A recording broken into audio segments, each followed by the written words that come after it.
official way. Hello. Good evening, everyone. I Hey, am Ariel Cates. I'm the Director of Programming at Village Preservation. So glad that you are all here with us. Just a quick bit about Village Preservation. We have been documenting, celebrating, and fighting for the preservation of Greenwich Village, the East Village, and NoHo since 1980. We work to expand and extend landmark and zoning protections and stop inappropriate development while also encouraging appropriate development in our neighborhoods. We host roughly 75 programs a year, all of which are now virtual and most of which are free and open to the public. Our events are meant to illuminate the cultural and architectural heritage, history and depth, and the value of preservation in our communities. Village Preservation is a nonprofit membership based organization, so your involvement and support mean the whole world to us. You can learn more at our website, villagepreservation.org, and please consider becoming a member or making a donation if you're able at villagepreservation.org/donate. So just a little bit of Zoom protocol. I won't be visible during the talk, but I will be here.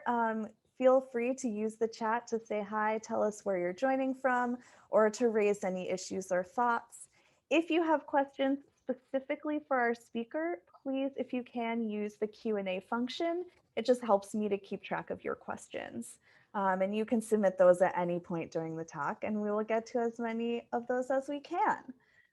So without further ado, I am so glad to introduce our speaker for this evening.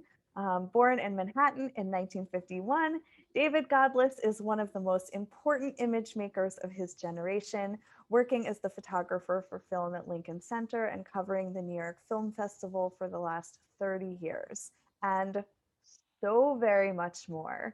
So as we celebrate Lower East Side History Month, David, take us away.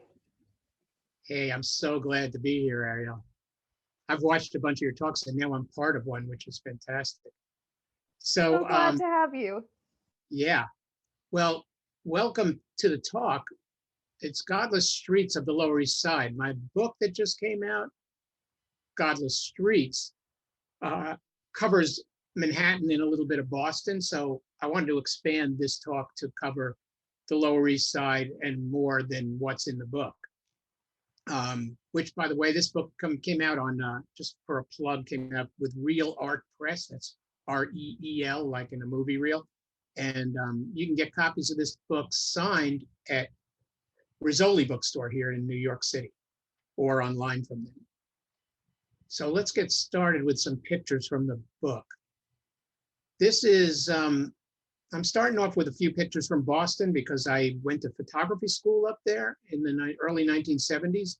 1973 specifically is when I took this picture and started with school there. It was kind of an experimental photography school, which was, the owner was a little experimental with finances, so it didn't last all that long, but while it lasted, it was great. I was there at school with Nan Golden, went there. Another guy, Stanley Green, who became a war photographer. And Henry Hornstein was my first teacher, if you know who he is.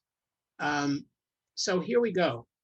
This is up on the Boston Common. I like taking street pictures. That's the thing I really wanted to be once I saw the whole street photography thing, is take your camera out and just take pictures out on the street and make something out of nothing.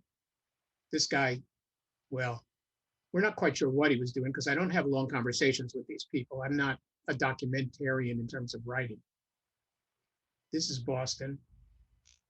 I couldn't figure out when I was taking pictures in Boston why they didn't look like New York City street pictures, but I realized, oh, the streets in Boston are all crooked. They're not like New York streets where they're all in a grid. And this lady here, someone, when I posted this on Instagram, which, by the way, follow me on Instagram at Godlis, I didn't realize, I find out this stuff about my pictures. There's a famous designer, I forget his name, who designed these dresses back in the 70s. That's Fenway Park, the old version of Fenway Park before they added more seats. I had convinced, at the school, they told me they'd write a letter for me to Fenway Park to say I was a student on, doing pictures for a student project. So I got to sit all over the park, and this one is you kind of see everybody because they're looking at a foul ball, but they're all looking at me, the whole park. And then I got down to New York and my pictures started looking like New York pictures. That's Times Square in the old cop uniform from the early 70s. You know, you take the picture and, you know, he knew I was taking it, but if you smile and you're nice, they let you keep going. Ariel likes this one, she said. The nun in the bus. Those ads were a little wild in the early 70s. But, you know, picture's a picture. You can't, if you see it, you can't not take it. I don't know what's going on here. I got in there, got a good picture, but I'm not quite sure. I'm sure everything came out all right, though. That's outside Times Square. Now, this is a whole other story. This is the Veselka over on 9th Street. And this I took while I was passing through the window of this couple that I figured was, I figured they were the morning after, having a nice breakfast after they'd spent the night together. And so be it. I took the picture in 1982. And a couple of years later, I got a letter. That's like not 2 years later, I got a letter from this girl and a letter from England, handwritten, explaining to me the picture with a great little stick figure. There's the actual letter. And she wanted a copy of it. And the great part in parentheses there, you can see she says, me and my boyfriend are having a massive row. So they were having a fight, which I didn't know. I thought they were getting along. And I got her a copy of the picture. And that was it for a while. And then last year when I was putting this Godlis Streets book together, I don't know why it all of a sudden occurred to me, but it occurred to me to Google her name because I had this letter. And I did, and it turned out she had won a Guggenheim grant in 2019 and was teaching at the New School. And so I wrote her through her website and was like, are you this person that wrote me a letter in 1984? And she was, and we made contact and I sent her a copy of my first book because the new one wasn't out yet. So it's funny how a picture goes where you take this picture and then it sort of grows over the years. And then sadly, in February, when I emailed her to give her a copy of my new book, I got an email back from her sister and she had passed away in January. And so I hate to bring everybody down, but we're all going one day, but it's just amazing to me that I took this picture through the window and for 40 years, I feel like I've known her. Anyway, her name's Benita Rafin. She was quite well known. As I see from posting it on my Instagram feed, a lot of people knew her that knew me. Now back to the street pictures from the street book. This is up in the old Times Square. There was this TV show called Fantasy Island with a midget in it. And so the porno theater in Times Square got a midget to stand in front of a porno movie.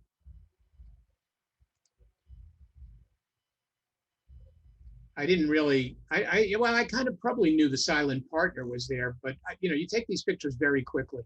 You just snap and intuit a lot and then go look at the proof sheet and you catch up on, I didn't realize a deer hunter was there.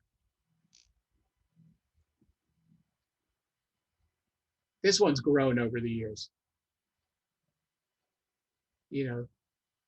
It says he had a dream for black art, and for American art, of course, it says Ringo the Clown, which fit pretty well in the Trump years. Whoa. Yeah. Just hopping in to say that. That's okay. We need a little bit of, feedback. And now we're down in the East Village in Astor Place in front of Cooper Union, which was a flea market in the 80s. not an official flea market, just everybody who needed extra money was selling their clothes, their cool clothes, so they could buy more cool clothes. Unfortunately, that building in the background has now come down. It was there for a good long time, and I kind of miss it when it's going to be some big building go up there. And this is where Trash and Vaudeville was on St. Mark's. And you can see that Basquiat Samo scroll on the left, around 1981, I think this is, 80, 81.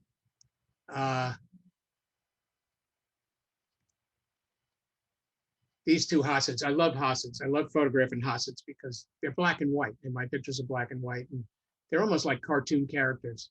And this one is like the one Hassid saying to the other one, there's time and there's life, you know. I as soon as I saw them walk under that sign, I says, I got to follow them.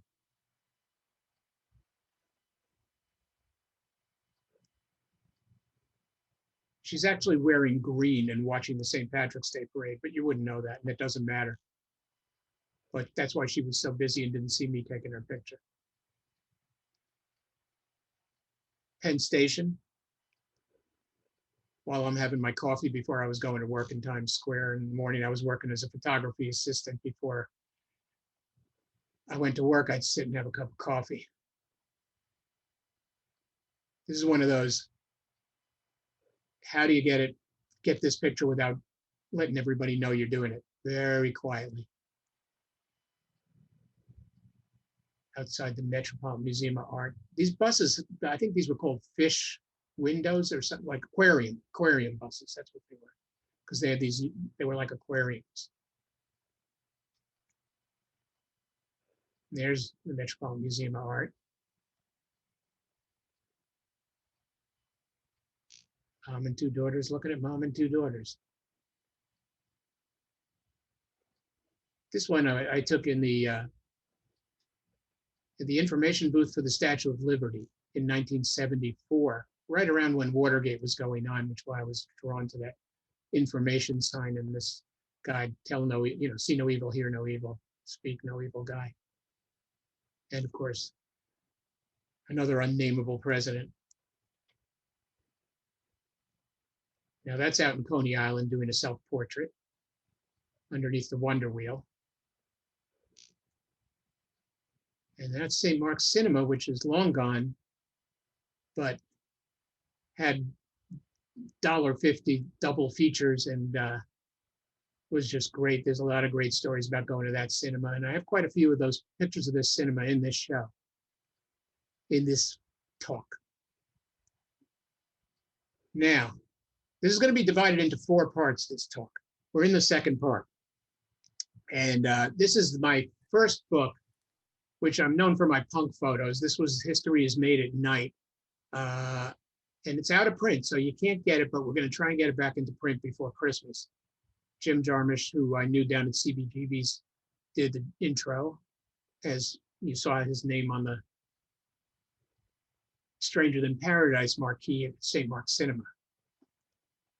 And these are all pictures I shot between 76 and 79 on the Bowery at Cbgb's.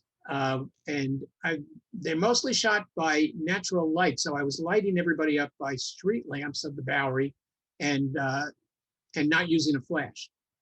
And this is handsome Dick Manitoba of the Dictators with his girlfriend Jody, who I'd lost my wallet at Cbgb's, and he called me up and he told me to meet him down there and gave me back my wallet. This is one of the first nights I went down there, and I did this picture as a favor in return for him giving me my wallet with all my money, which was probably $10 in it. That's a look at Cbgb's from the center strip medium of the Bowery.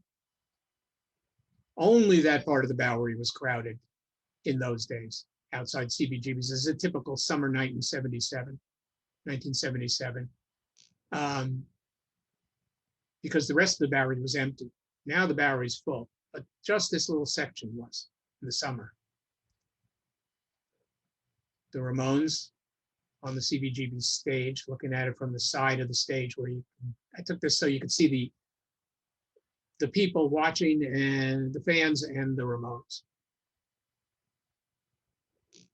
You can see the water bottles on the left. People used to ask me about those water bottles. I'm going, there were no water in bottles. You had to bring your own water bottles onto the stage.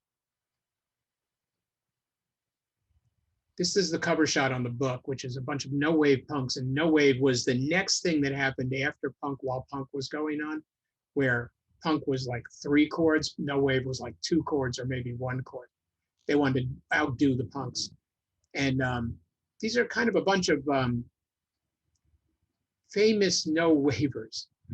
How else can I put it? Except for the guy on the left, who was, every time this picture would start getting published, well, I mean, published in New York Rocker first, and then smaller publications, that it would always have to say unidentified on the left because nobody knew who he was. And then it would go Christian Hoffman, who was in the Mumps, Diego Cortez, who, along with Anya Phillips next to him, started the Mud Club and curated and started Michelle Basquiat's show, Lydia Lunch, sitting on the car, James Chance, who was in the Contortions and who was managed by Anya in the polka dot dress there.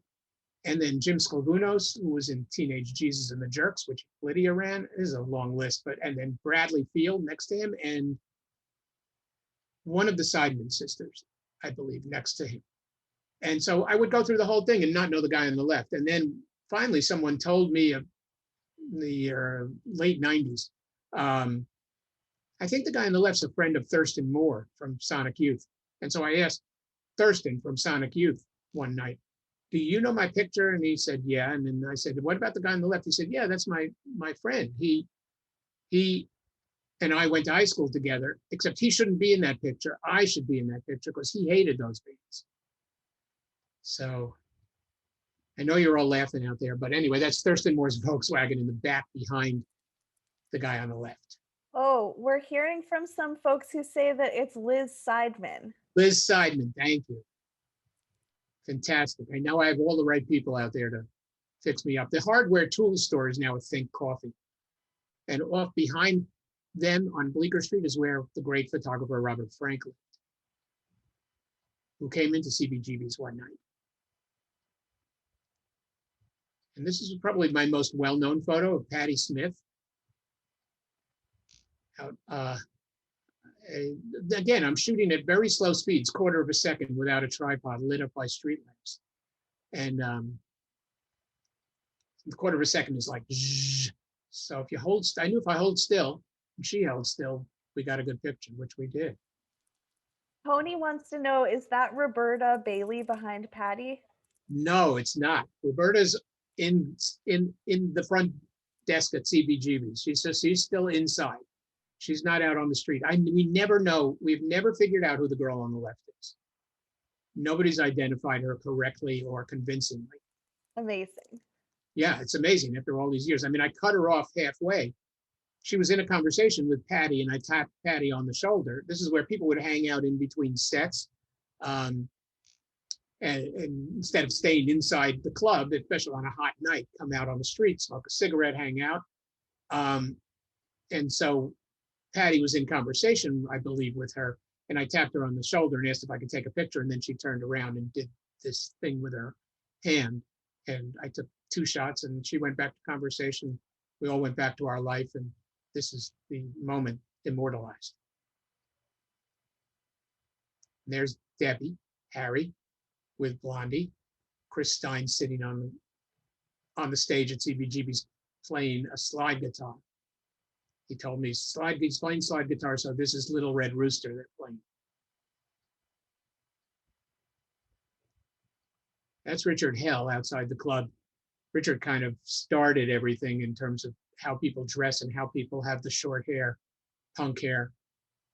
But this is one night, it was pouring, I mean, just teeming on the Bowery, and he was about 3 a.m. after the last set going out to catch a cab home. And I was sitting out there annoying him, bothering him, like, I got to get a picture because the rain looks really good in black and white photographs at night. You know, when you look at Hollywood movies, they've wet the streets. So that was my aim, and I got it. My aim was true. There's the Ramones when they didn't have a pinhead yet to hold the Gabba Gabba Hey sign during the last song of the set. during Pinhead when it's almost like I was thinking the other day, it was like they were telling people what lyrics to sing because everybody would go gabba gabba hey when he brought that sign out. But Joey had to hold it back then in those days. This is 1977 at Cbgb's. Talking Heads. Oh, that was the first weekend that Jerry Harrison was with them. They went from a threesome to a foursome. This is the blizzard of January 78. This one's not in my book because I forgot to put it in there. But I love this shot of, what that night was, what that night or two of New York being completely shut down by a blizzard was like. When I posted it on Instagram, everybody had stories about what they did that night. And that's what I would say is a Bowery bum. They had the Bowery before we got there. And then they lived upstairs in the hotel, Palace Hotel, and they were good neighbors. There's Jim Jarmusch with Christopher Parker seated and Klaus Nomi, who would become famous a couple of years later than this. This is 1978, maybe another year later. Chris was in Jim's first movie, Permanent Vacation. It was his student film. And they were probably working on it at this time. I knew Jim because he knew a friend of mine that was going to NYU Film School. They were going to get at the same time. And from Cbgb. So there's your young Jim Jarmusch.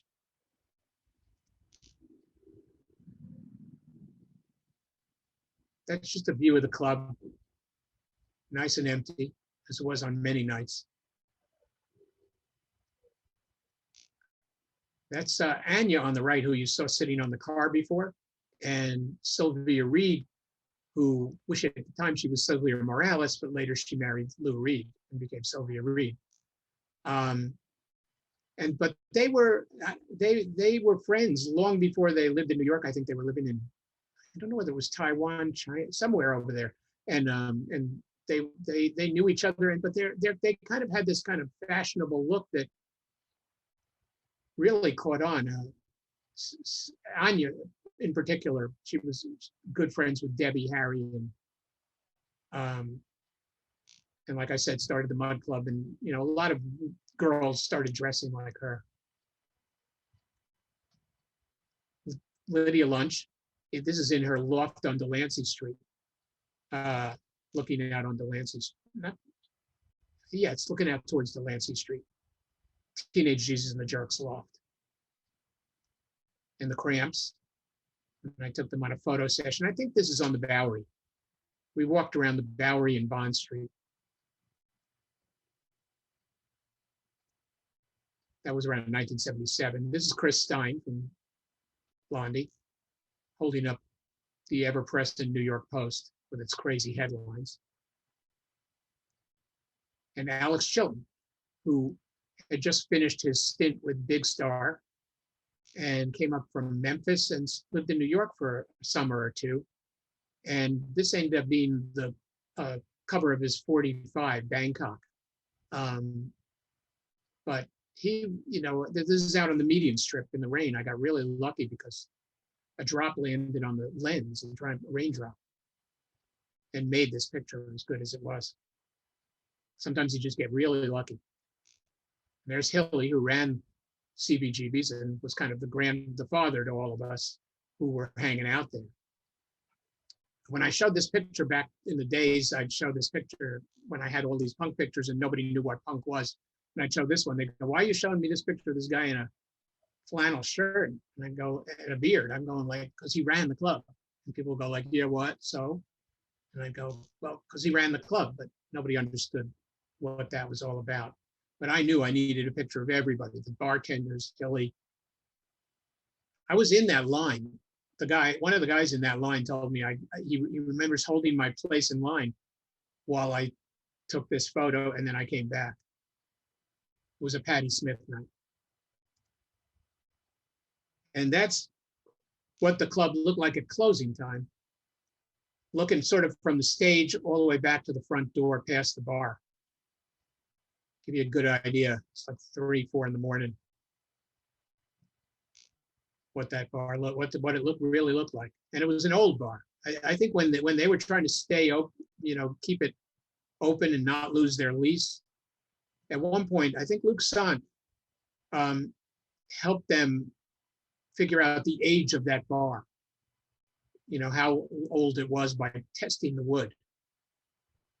And I think they said that the bar that you're looking at was older than the bar that's sort of behind me to the left, and the stage would be behind me. Anyway, they didn't stay open. That's the garbage run at like 4 a.m. Got to get that picture. And here we are in part 3. These, not many people have seen these pictures because I took them in, here we are in living color as well. I took these in 1983, or 83, 84. I started to see storefronts disappearing in the East Village and turning into from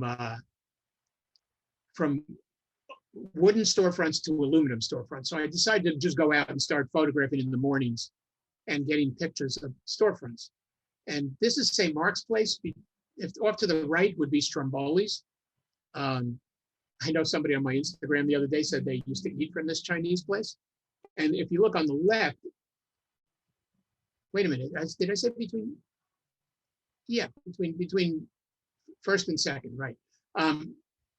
So this building on the left that was sort of cemented up in a big nothing where this fire was taking place at probably 9 in the morning. You can go over there now. It's got fancy balconies. It's been rebuilt. It's all modernish. That's up near the post office on 3rd Avenue and 10th Street. When I posted this on my Instagram feed, a lot of people seem to have had their cameras stolen and found them here, which maybe doesn't bode well for whoever ran that place, but they sure had a nice front.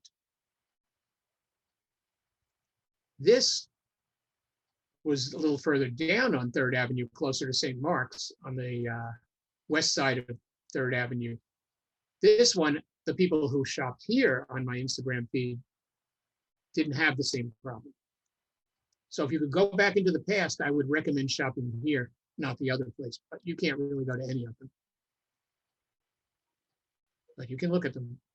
I think Bernice Abbott has a picture of this one. The photographer Bernice Abbott has a picture of the Stuyvesant Curio Shop in the 1930s, I believe, when she was documenting New York City. I love this. I used to go here for fish, this fish market on 1st Avenue, and I used to get Chinese food at that kitchen on the left. But it's just, the lettering is great. And of course, I had to shoot these in color. Kodachrome, if you're curious. I believe this is Avenue B on the other side of alongside Tompkins Square Park, near 8th Street. This is a view up 2nd Avenue. Love Saves the Day was in Desperately Seeking Susan.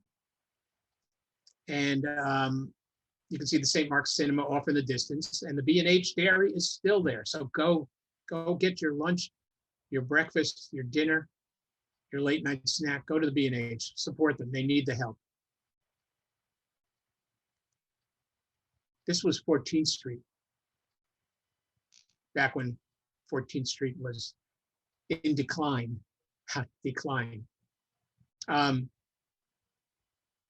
Klein's used to be the big department store up there. That's the northeast corner of above 14th and where 4th Avenue comes up. And the Club 82. I'm amazed this sign was still there when I took this in 83 or 84. Because I don't think the club was still, I mean, there was a club there, but I don't think it was the Club 82 anymore. That the New York Dolls played there. You looked that up, Google a Club 82. I'm amazed I still got a picture of the sign. And if you run into Bob Gruen, he has a great story of John Lennon going there. Ask him. Bob is here. Hi, Bob. I'm not going to retell it. Let him tell you. Oh, great. Hi, Bob. This is again First Avenue. You had these little shops, just like, it was a neighborhood shops. And there was plenty of neighborhood people. And then there was us punks living down here for the cheap rent. There again, St. Mark's Cinema. I can't get enough of this place. I used to go there all the time. Right off the corner of St. Mark's and 3rd Avenue and 2nd Avenue, sorry. And there's the B&H, a good view of the B&H. Now, that Stetson hat store, I don't know how long that was there. Luke Sant, who did the intro for my Streets book, Godlis Streets book. I'm sorry, Luke Sant and Chris Stein both did. Luke did the intro and Chris did the outro afterward. And he asked me on my Instagram whether that was a ghost sign that had just appeared and then disappeared, because he went to B&H a lot and didn't ever remember seeing it. And Luke would be the person who would see it. I don't remember. I took that picture, but the picture clouds my memory of how long it was there. But I sort of suspect by all those newspapers sitting out there that maybe Gem Spa off to the right was using that space to store Sunday papers in between delivery and display and then pickup. I'm still waiting to find out. If anybody knows, message me. Trash in Vaudeville. That's the same building that the girls were sitting on the steps where the Basquiat scroll was. I think somehow Alexander Hamilton's related to that building. I don't know the full history. And the Valencia Hotel is off to the right, which is now the St. Mark's Hotel. But when it was the Valencia, there's a naked city with Tuesday Weld and Rip Torn, and they hang out in the Valencia Hotel. There it is, the Valencia Hotel. They're like a robbery couple on a spree, and they hang out in the Valencia Hotel. You can find it somewhere on the Naked City series, wherever it is online. Gem Spa, now there's all the newspapers. Newspapers barely take up like this much space anymore. And Gem Spa is not there anymore, sadly. They stuck around for a long time, but it's a blank corner right now, which is sad. We're waiting for something to come now that we're coming out of COVID times. Moishi's was there forever. In fact, this used to be the Ratner's Bakery. Ratner's used to be off to the left on the old deli restaurant on 2nd Avenue. And this was their annex bakery. But then Moishi's took it over. And it was Moishi's for a good long time. And it still says Moishi's out there, but now it's a French bakery. I still think Moishi's involved, but don't tell them I know. That's 6th Street, the block of all the Indian restaurants that are many less Indian restaurants now. And I think this is left over from the 60s or early 70s. I took this in 83, but to have that building painted psychedelic like that.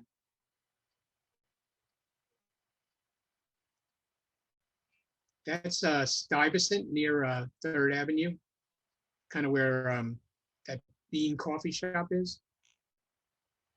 But they're in the new dorm building. This was the old building before that was gone. And there used to be a parking lot behind me, but now it's an NYU dorm.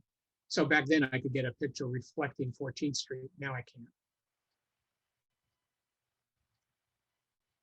That's one of my favorite doorways on St. Mark's Place, but it doesn't look like that anymore. It did for a long while. Those doors have been removed and the beautiful painting. That was like that in the 60s. In the 60s, there was kind of a famous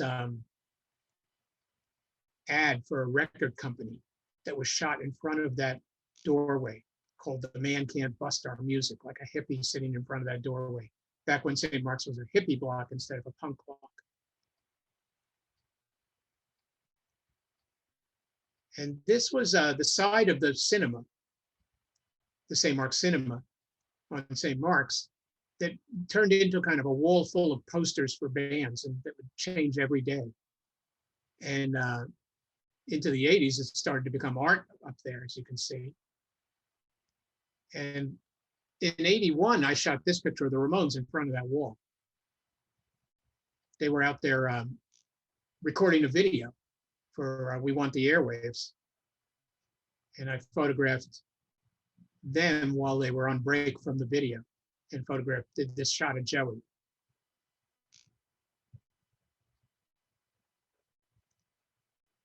Again, we're on St. Mark's Place. That space is not a store right now. It's kind of like a sunglasses, wigs, everything kind of tchotchke place. But the Late Show, along with Trash and Vaudeville, was another place to get clothing on St. Mark's. And Manic Panic was another place, that first punk clothing store on St. Mark's Place, really. They're still doing their hair dyes, Tish and Snoopy. This was right near where I took that Ramones picture.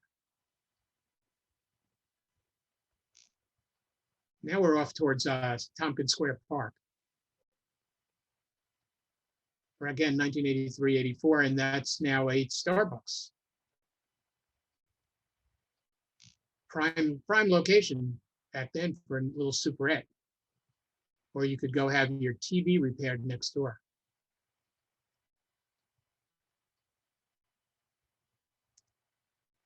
Again, we're on Avenue B, I believe. Just abandoned shops at the time that left their beautiful signs up there. Now down on the Bowery, this became what was the name of it, Ariel? The Bowery Bar? It was a restaurant. B-Bar? B-Bar and Grill, something like this. Yep, that's what it was. Yeah, this is before it became that. What it really was a gas station, when it was really a gas station. Thanks.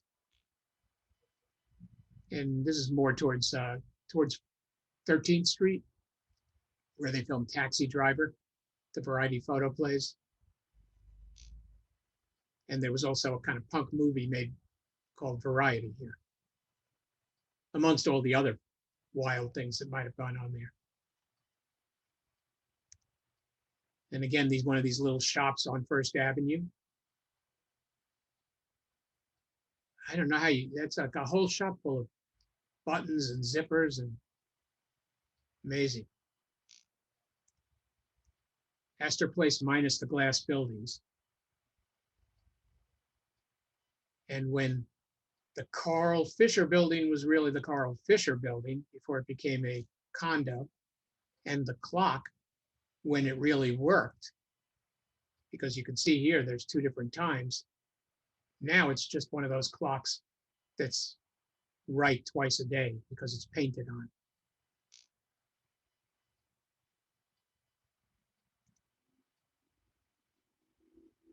And this must have been after the cinema closed. For good, not for good, but forever. Now we're into some black and white in the East Village, some streets of the East Village. We're in part 4.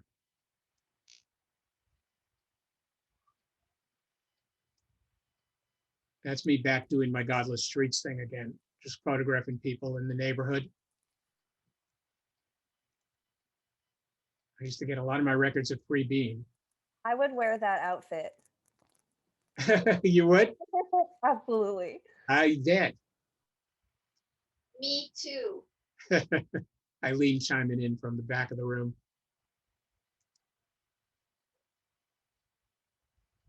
I'm sure someone knows these girls who's watching. It was just a punk extravaganza out on the streets I live on St. Mark's Place, so I would go down and just take some pictures for a good long while. That's up on 14th, the Jefferson, there was a Jefferson theater right next to this Jefferson Bar and Grill.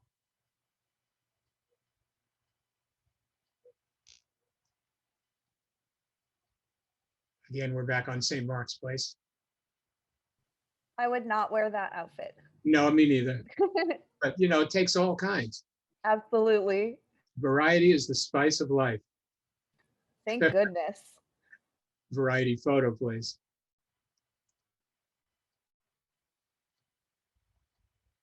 Everybody hangs out on the steps. And it's funny, all these hair salons that I remember going there in the 60s, and they were like hippie hair salons. And then they became punk hair salons in the 70s. Unfortunately, by now they became restaurants. A lot of the hair places had to finally move out.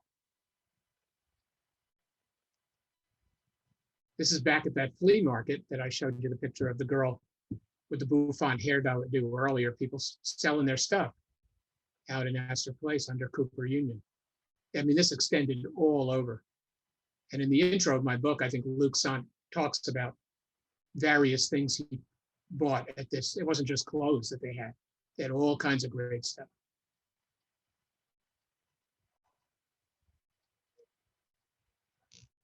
Sid hanging out.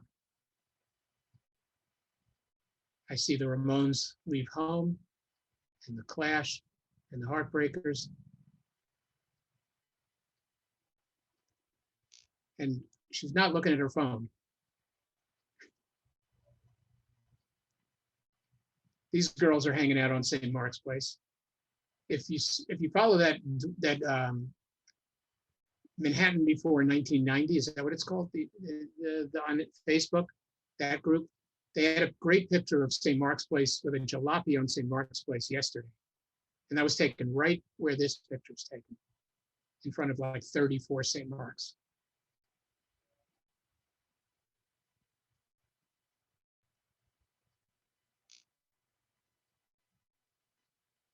Even punks have babies.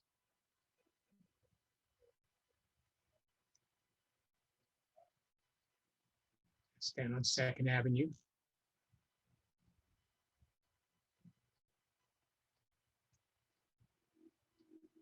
St. Mark's Place. It was just a great mix of people hanging out up there.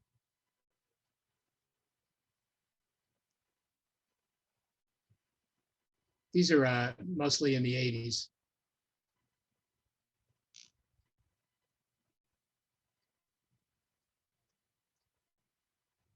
There's that poster wall on the theater in the background, and Manic Panic off to the left.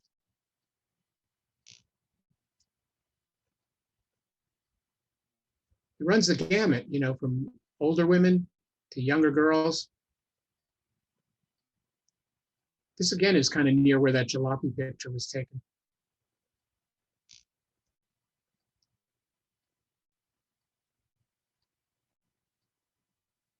Yeah, he got lucky to be in front of that car. I don't know if it's his. I doubt it.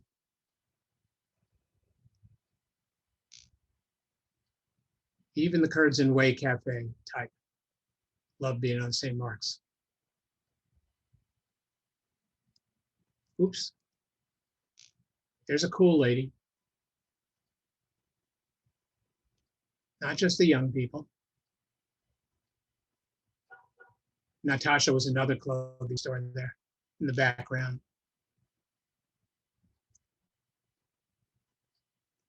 I don't know whether this is that same poster wall or another one. I can't remember.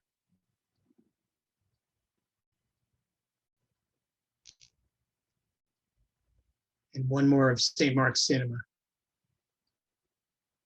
I saw that double feature, but I won't tell you what happened in the theater. I had to change seats. And let's see. Oh, there's my book. So I think we actually made it through all 4 parts, Ariel. That's remember to I checked with Rizzoli bookstore today, and they still have signed copies there. So if you're out of town, you can get it online from them. And if you're in town, go up and go to a real bookstore now. That don't forget to wear a mask, but get up there. They're up near 25th Street. And Real Art Press published it. Don't forget, Real Art Press, and Real REEL. Yeah, Hey, I'm gonna. welcome back. Hello, I'm back. Yeah, I'm gonna send out a follow-up email with a bunch of links. So I'll make sure to include links to the book. Bunch of I links. yeah, many links. Instagram, your website, our website, many other things. I have Including I have been loving this chat so much, all of you. Thank you so much for being here and your participation. What a delight. We have many questions. If you have more questions, please feel free to put them into the Q&A. Our first question comes from Paula. What camera or cameras do you use and what film? for these pictures or now? Generally? Okay, I'll go through both. Okay.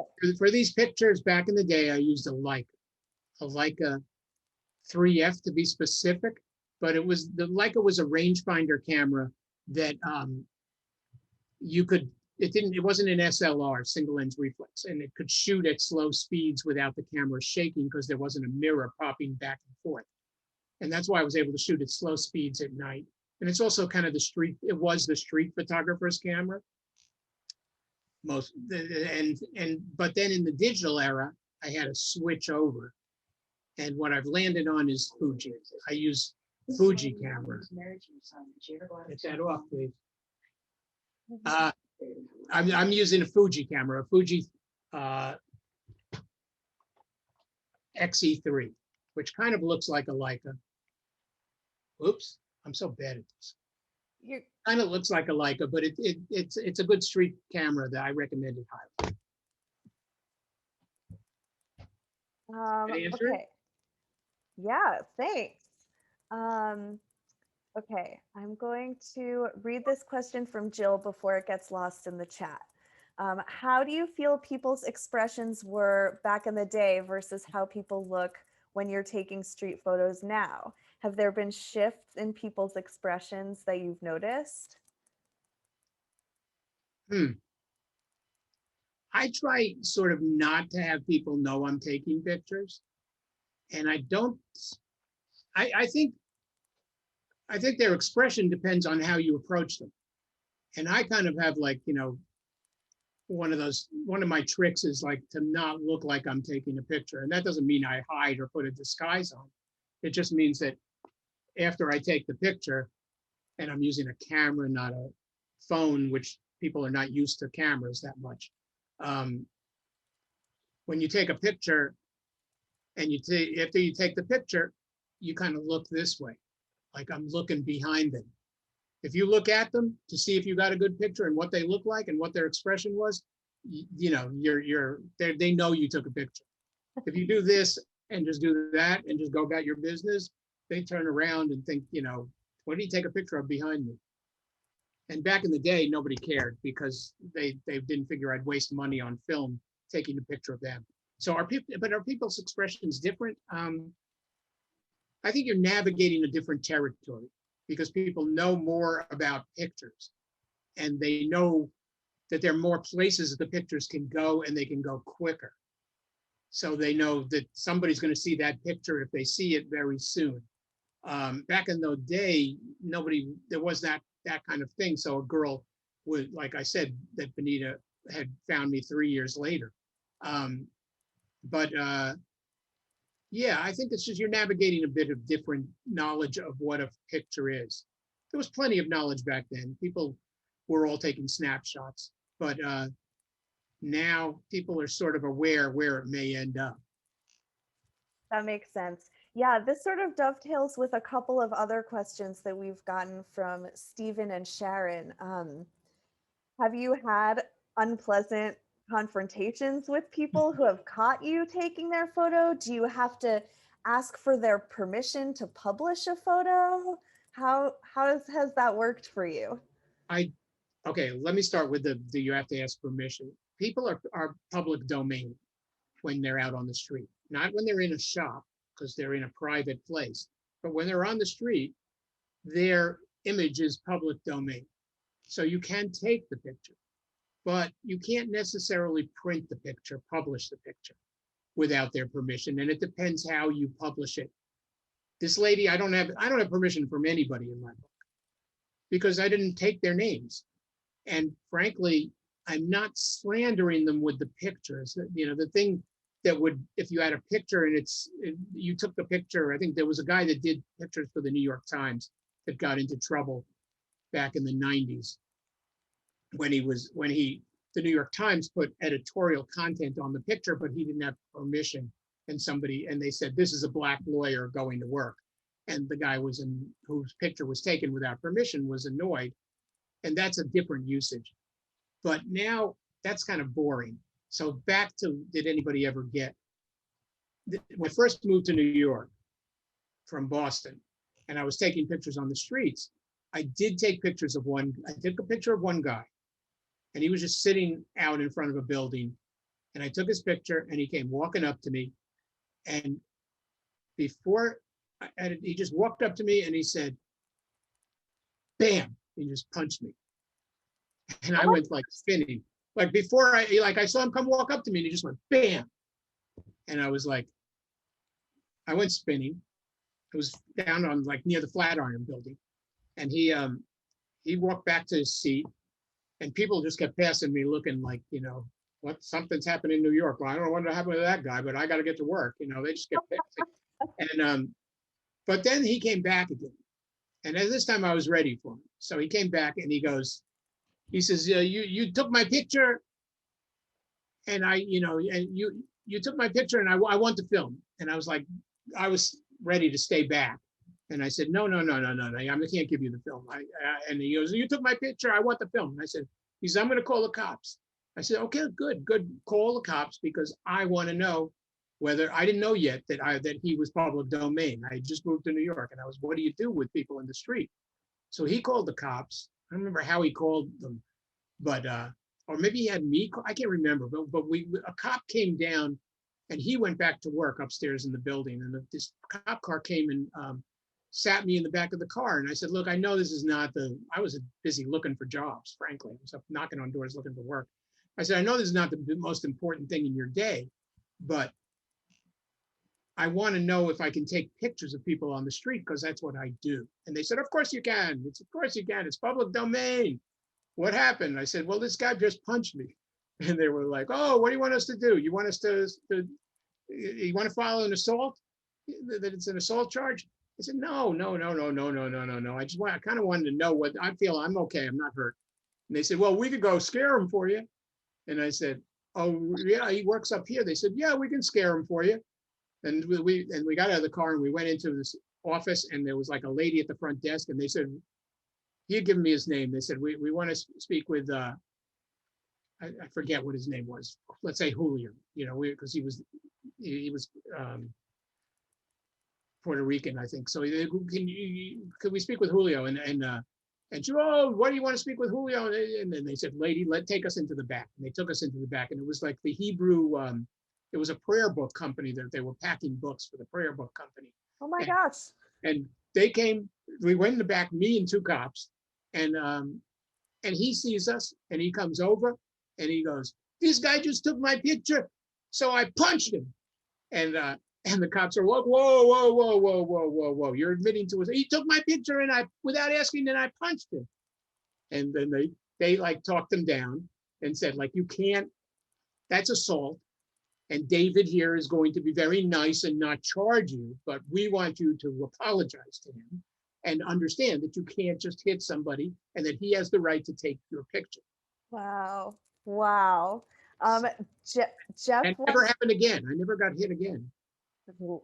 I'm glad to hear that. Yikes. Well, Jeff wants to know, did you take a photo of the cops? No, I didn't take anyone. I didn't have the guts back then. And frankly, the picture of this guy, Julio, whatever his real name was not very good. But it made for a good story, and I got my question answered. Yeah, wild. Yeah. Um, so we have a couple of we have so many questions. This is fantastic. Well, I ended early. Yeah, which is great. So we can chat. So we have a question from John. 35 millimeter film was expensive in those days, even black and white. How many rolls would you shoot on a typical evening? And then Bruce was wondering, how many snaps are you taking for each photo? Was it just one photo, and if it was good, you kept it? Or was it, you would take a few photos of the same thing?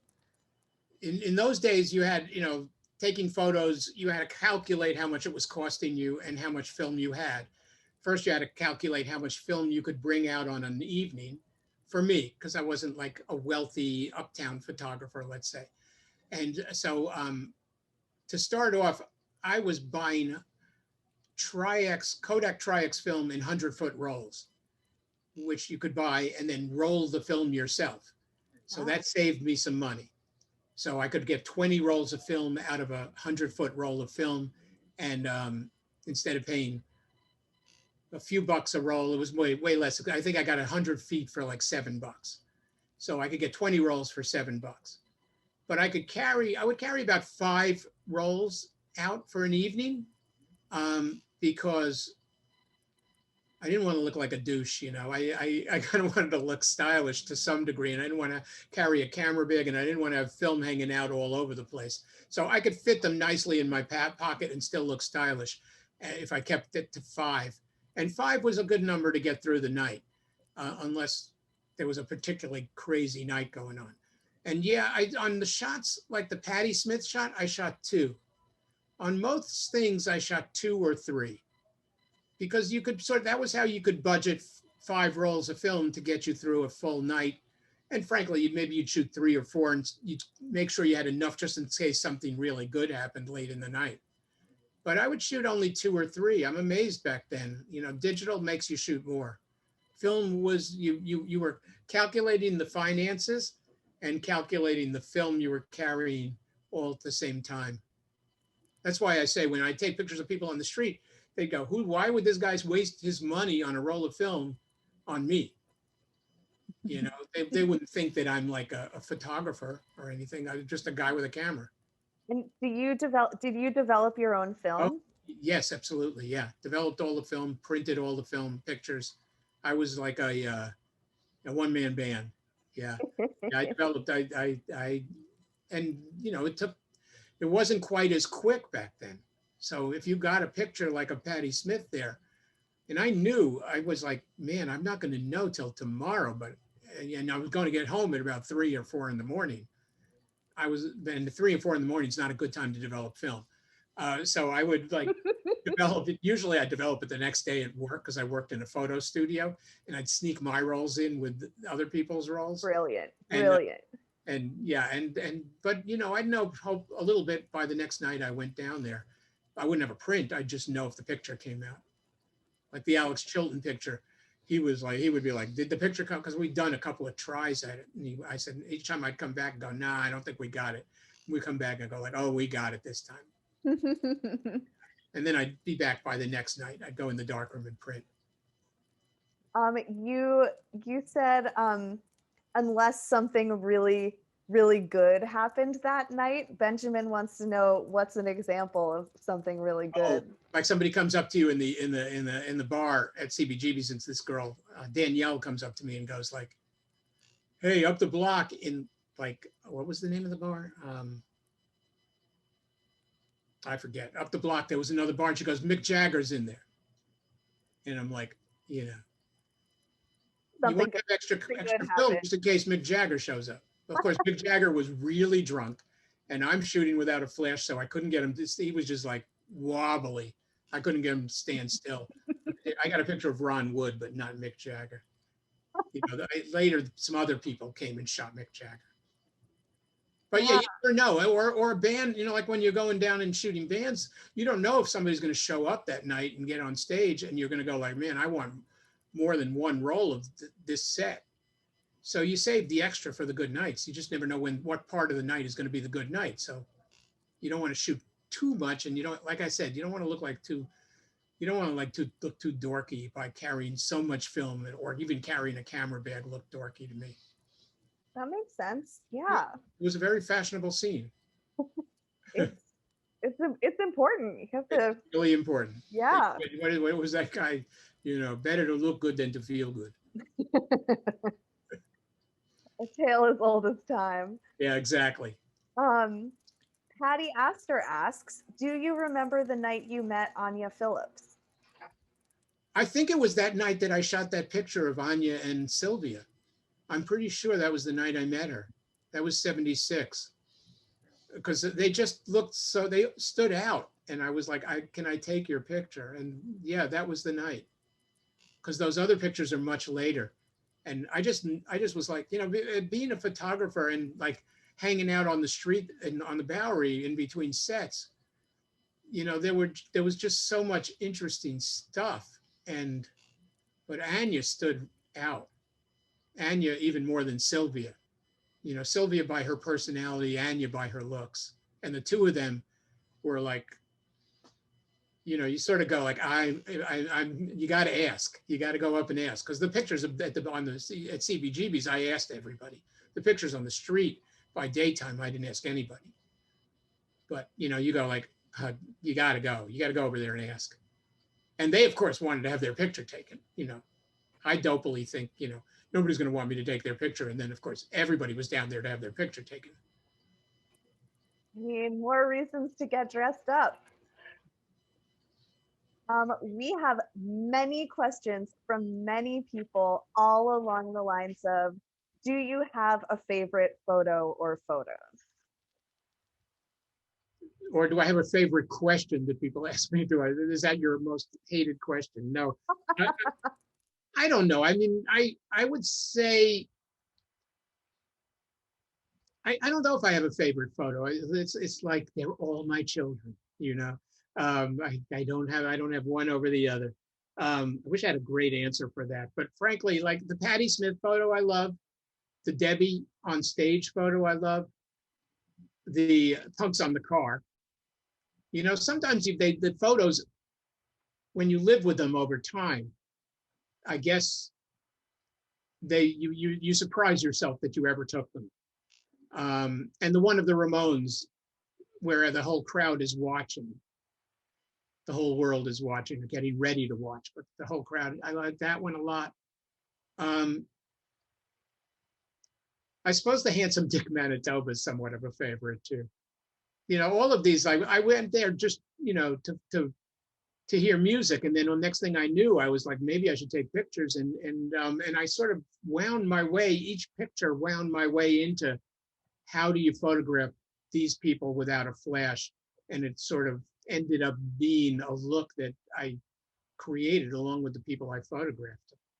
I told people, people would go, I would take a picture and somebody would go, your flash didn't go off. And I'd go like, I don't have a flash. I take pictures without flash, so you have to stand really still. But the next time I would take a picture of somebody and that person was around, that somebody would go, your flash didn't go off. And this other person would go, he doesn't have a flash, And so everybody was sort of in on it as time went by. Yeah, it was kind of a combined creative effort. I like that collaborative spirit in the film. Well, that was what it was down there in downtown New York at that time. Everybody collaborated with everybody, and just even like for me to,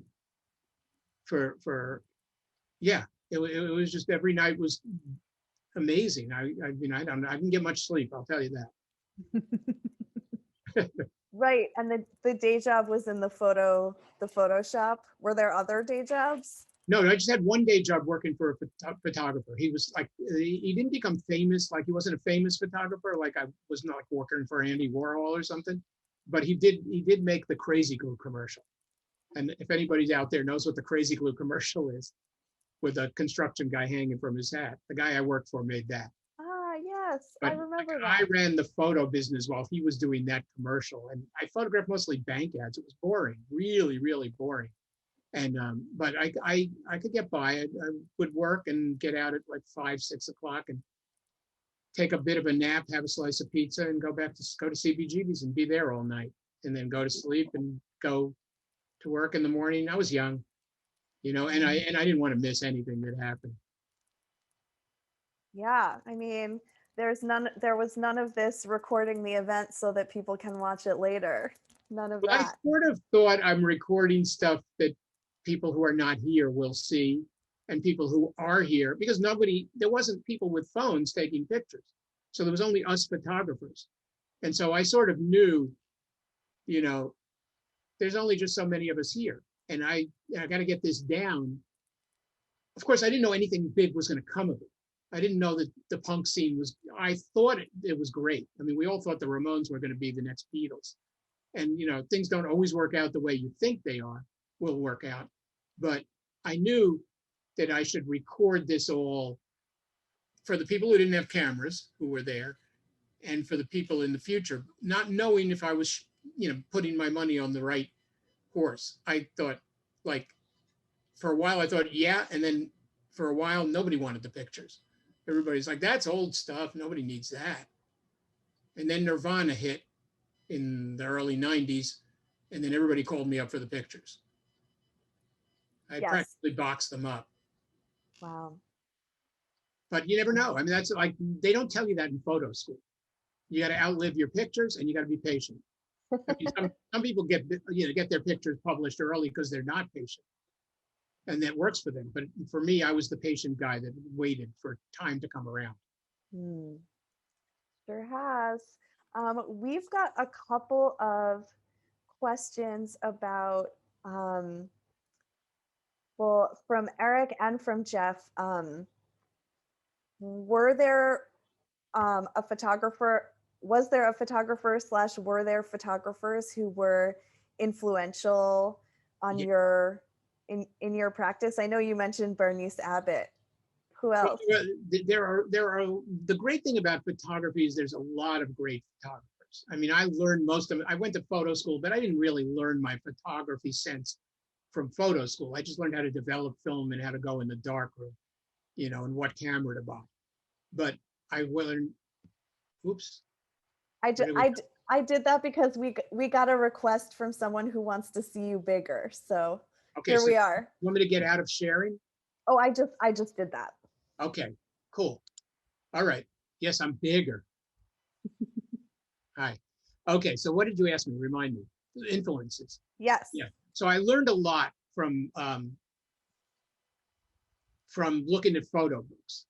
And on those punk pictures at CBGB's, first of all, one of my favorite photographers was Robert Frank. I'd mentioned that Robert Frank lived nearby to CBGB's. I didn't know that.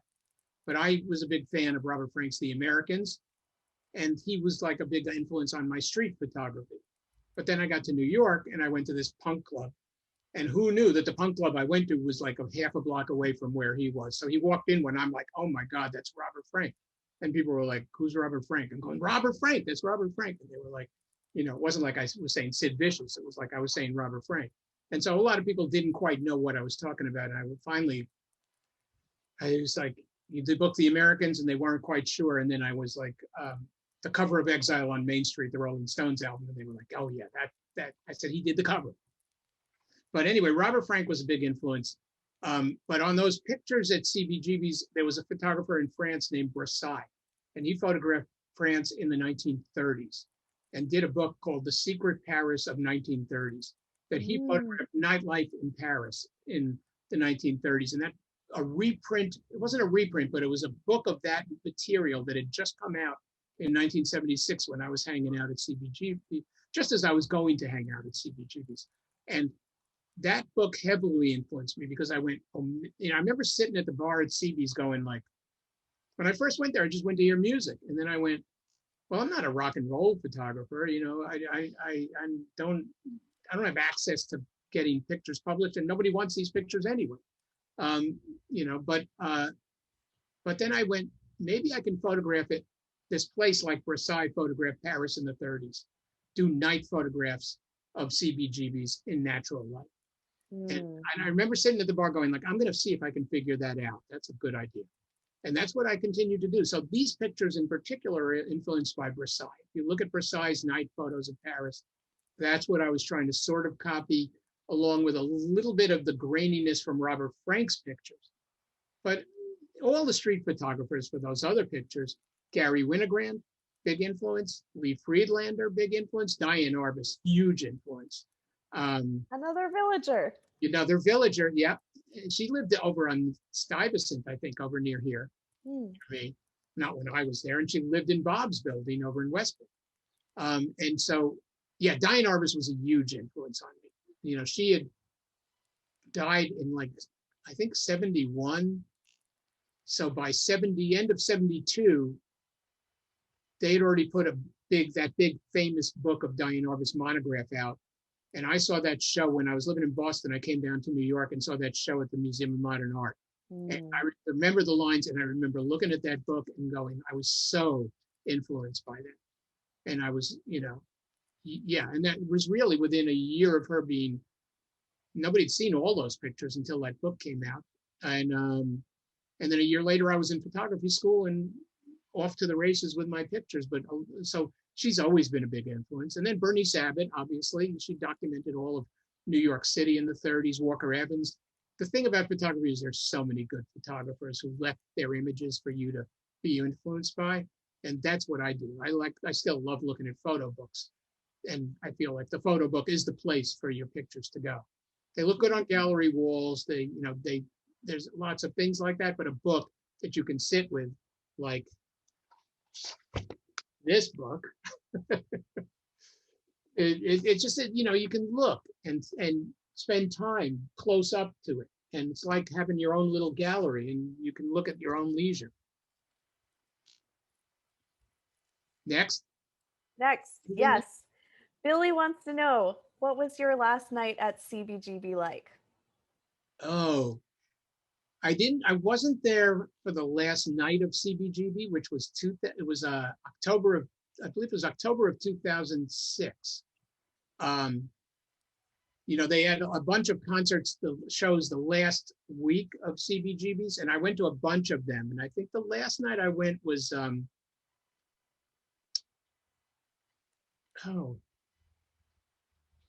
drawing a blank, sorry. But the last night that Patti played the last night and Debbie played the night before. Blondie played the night it was like a Friday and a Saturday and a Sunday, something like that. I was in Japan for an exhibition for Agnes B. Agnes B had sent a bunch of us photographers, me, Lee Black Childers, Roberta Bailey. We were all in Tokyo for this Agnes B show. And the only one who made it back was Danny Fields, who managed the Ramones, but he left and went to the last night at CBGB's. And but me and Roberta, watched it, listened to it on a laptop because Sirius FM was broadcasting the show. So we were 12 hours ahead of time. So it was 9 in the morning when it was 9 at night in New York. And we listened to the last show at CBGB's in Tokyo. And Roberta, who had been the front door girl at CBGB's back in the day, she was like, this is my time to be at CBGB's. We're listening to Patti Smith at 9 in the morning over a cup of coffee while everybody's at 9 at night. And we were getting sort of reports back by email of what the show was like from home base. But I went, before I had to catch the plane, I went to a couple of shows at CB's. And I can't remember exactly. There were a bunch of bands, but not the big famous ones.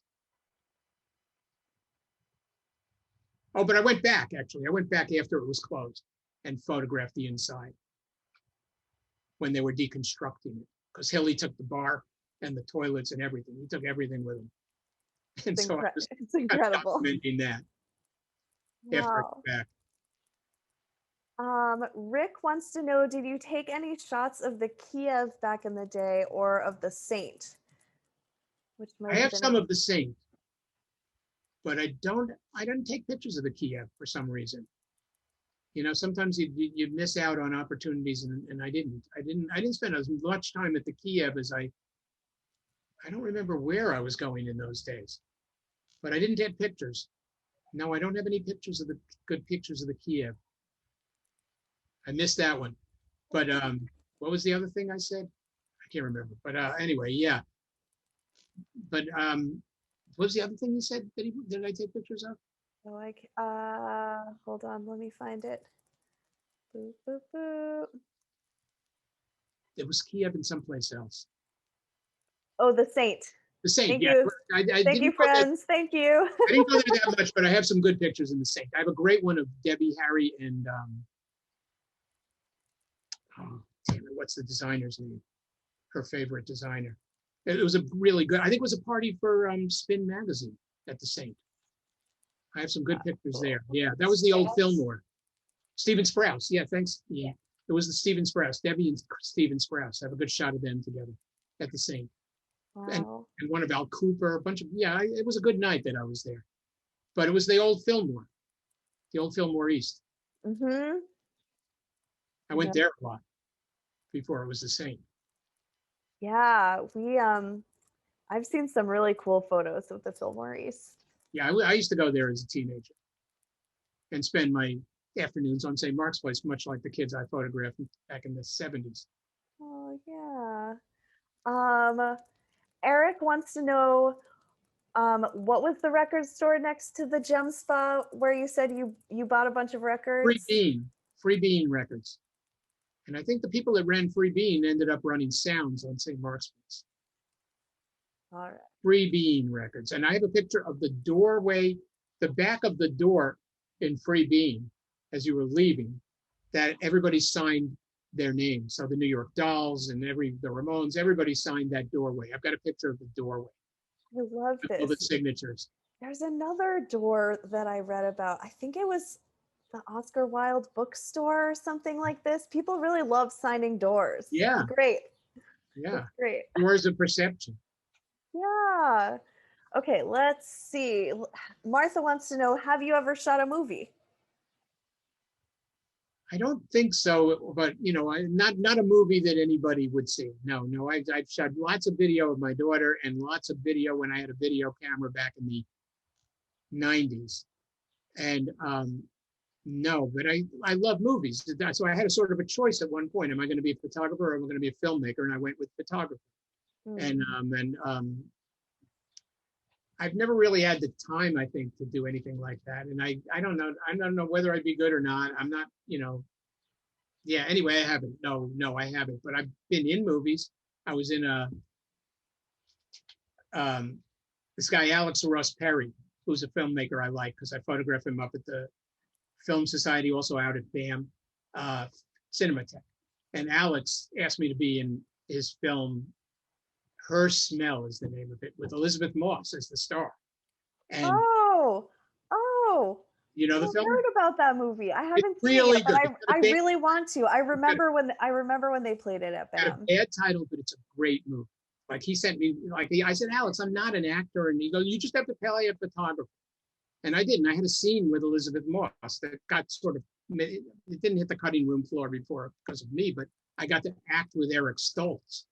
Wow. That's right, yeah. That's so, cool. And then I am in the part where they showed the concert footage, and you see me photographing, and you wouldn't think anybody would know, but Alex said, no, it's going to be the inside, people will know.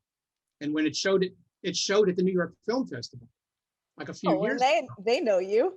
And I photographed the red carpet of the film I was in. And then it was funny because I was at the party and I photographed one of the donors to the film festival with her daughter. And I took a picture and the daughter goes, oh my God, you're in Her Smell. Because as soon as I put my camera up to my face, she recognized it. That's incredible. We'll have all kinds of memories. I have a hard time with faces, but I feel like some people, they see the face, they remember it. That's the way. Yeah, I'm better with faces. I'm much better with faces. I would hope so as a photographer. Yeah, and these guys, Louis and Noah Kloster, did an animated film about me. So I guess I wasn't that, but it was an animated me, so I could be like young again. It was me at CBGB's. It's like 7-minute film, 10-minute film. I don't remember, but they showed it at last year's New York Film Festival. That's so Watch fun. out for it. It's called Shots in the Dark.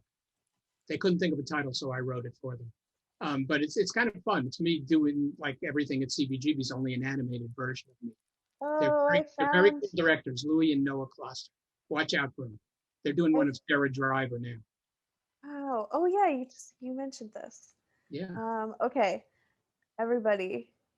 Hey, I'm adding the IMDb link for Shots in the Dark to my list of links that I'm gonna send you. Oh, cool. Shots in the Dark. Very cool. Okay, so Thomas says, thanks for recognizing Jimmy Webb with the t-shirt. Was there a moment when you realized the generations had changed from the hippie 60s to the glam or punk of the 70s? When I went to CBGB's, I was in Boston and I was busy with photography. I wasn't following music as much. I still had my old record albums, but I was in Boston and I was just, I wasn't concerned of where rock and roll was going. And I came down to New York and I got a job working for a photographer and decided I needed a place to go hear music. And I saw those ads in the back of the Village Voice for this place called CBGB, and with bands with funny names, and I said, I'm going to go see what this is. And I went down to the Bowery, and that was the first time I sort of came across straight-leg black jeans and short hair, people with short hair. Because I didn't get there right at the beginning. I got there in 76. Roberta Bailey was there like 74.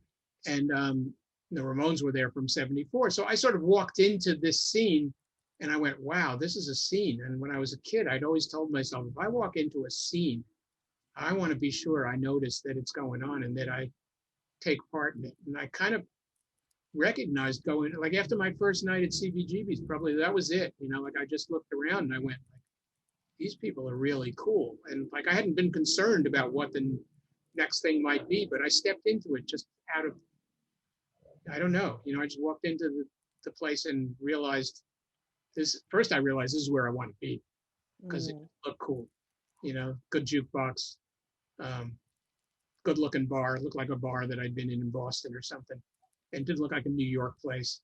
And then once I heard the music, I went like, oh, these people all have Velvet Underground albums.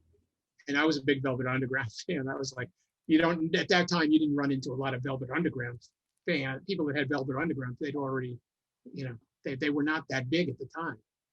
But of course, in New York, this was the hub of people that remembered how great they were and made it all reappear in its own way and fashion. But I sort of missed the New York Dolls. I had a girlfriend not a girlfriend, a girl I was seeing that told me I missed everything. She said, you missed everything. It's like, don't tell me that. She says, what's happening now is good, but you missed everything. That's incredible. I mean, yeah. Somebody always tells you that in New York. I feel like at every moment in New York, someone is saying New York is over. Exactly. Yeah. Exactly. I hate people that say that just because she said it. I was like, don't tell me that. I'm enjoying myself. No, I missed something. Okay. I know I missed a lot, but I was busy learning photography. Yeah. We had a question actually from Gordon about the differences in your photographs and the people who you photographed between Boston and New York. Do you have reflections on the differences? Is that Gordon from Boston? Maybe. Well, I don't know. Well, let's pretend he is. I know when I was in Boston and I first got a camera, I was going to Boston University and I used my friends there as like subjects. When I got a camera, I started taking pictures of my friends. What's there to take pictures of? I didn't know what I was going to do. I got a camera, I started playing with this contraption, and I started taking pictures of my friends. And naturally, I tried to make them all look like rock stars, because they were like cool hippies or whatever, and so that was sort of a challenge. Then the people in Boston, when I started to learn street photography, I photographed the people on the streets of Boston, and they were a particular type. Boston people were not like New York people. They were a lot tougher, and and it was more of a challenge, though. I did photograph some Boston people. There are some pictures in my book of people that look like wise guys to me that I'm amazed I walked up to. I mean, I was very innocent. I was a very young Jewish innocent boy walking in a very Irish Boston town, and I didn't know what I was getting into. I didn't get hit, but I did get robbed a lot. I got robbed a few times in Boston, and then I said, I got to get, it's enough of this robbery, getting robbed. I'm going to move to New York where it's safe. And so people in New York are a little bit more aloof and a little easier, I think, to photograph than the people in Boston were. And then there were the people I practiced on that were my friends in Boston. But for me, the most important thing was that the pictures looked like they were taken in New York. And I couldn't understand when I was in Boston why my pictures didn't look like they were taken in New York. And it wasn't the people, it was the grid of the street, the New York street grid. It's not like the people in Boston, some of them look very different than people in New York. Yes. Because Boston is, it's some particular, they don't want to be like New York, so they dress like they're not New York. And but I do think that I realized that the New York thing was the grid of the street. And once I started, now I go back to my Boston pictures, and I love the way they look. I go like, oh, this looks so Boston in the 1970s. This doesn't look like New York at all. Now that I have lots of New York pictures, I'm glad I have those pictures of Boston. The one I showed earlier, where that street looks like that, I'm like, wow, look at that. I never get a picture in New York. They have all those weird intersections. Roundabouts, weird intersections. Yeah, they're left over. They're like New England, But Jonathan Richman comes from there. I also come from there. Do you? There you go. My wife comes from there too. She's an import. What's that? I like the imports. So many of us here in New York. Exactly. Well, we're all imports. That's right. Well, we have 10 more questions, and we're approaching 7:30. So I'm gonna pick the one that I'm gonna pick the last one, and that's gonna be it. Then we'll wrap it. Leave them always one anymore. That's right. I mean, it's incredible that we still have over 100 people here. So I think that is amazing. They're really there, or were they Russian bots? Probably not. Because my family came over from Kiev, so there could be some of my family over in Russia that are bots. So you didn't get photos of the Kiev, but your family is from Kiev. Yeah, so exactly. I think that covers it. That's good. Correct. That's good. This question from Joy, which I like so much, especially, we talk so much about the past. When you take photos now, where do you take them?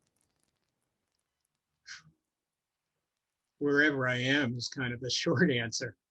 But it depends on the day. Like I like going, I take pictures wherever I go. So I'm always carrying the camera and I'm taking pictures. And this was always the case, even back then. I didn't always go out to take pictures. I went out to work and took pictures on the way to work. I took pictures at my lunch hour. So now I sometimes look for a place to go, but inadvertently I went up to the Nan Goldin show last week, and it's up on 57th Street at a gallery. And then I became fascinated with, I went, I haven't been to this neighborhood since COVID times. And it looks completely, it's just another empty neighborhood that should be photographed before, if it ever gets crowded again. And so I sometimes I have a place that I want to photograph. I'll go I want to walk from here down to Orchard Street and photograph along the way. And sometimes I'm photographing even if I'm just going to do my laundry, which I haven't done in a while because I stopped going to the laundromat. So no, I just send it out now.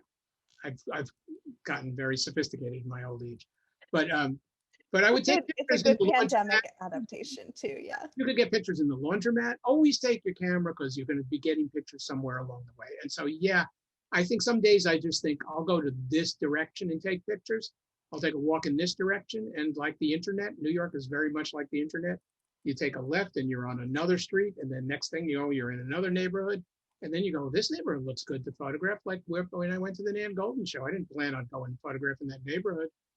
But you got to be ready for anything, I think. I'm not sure. I'm not, my daughter says I'm not a man with a big plan. My dad doesn't have a big plan. He just sort of goes places.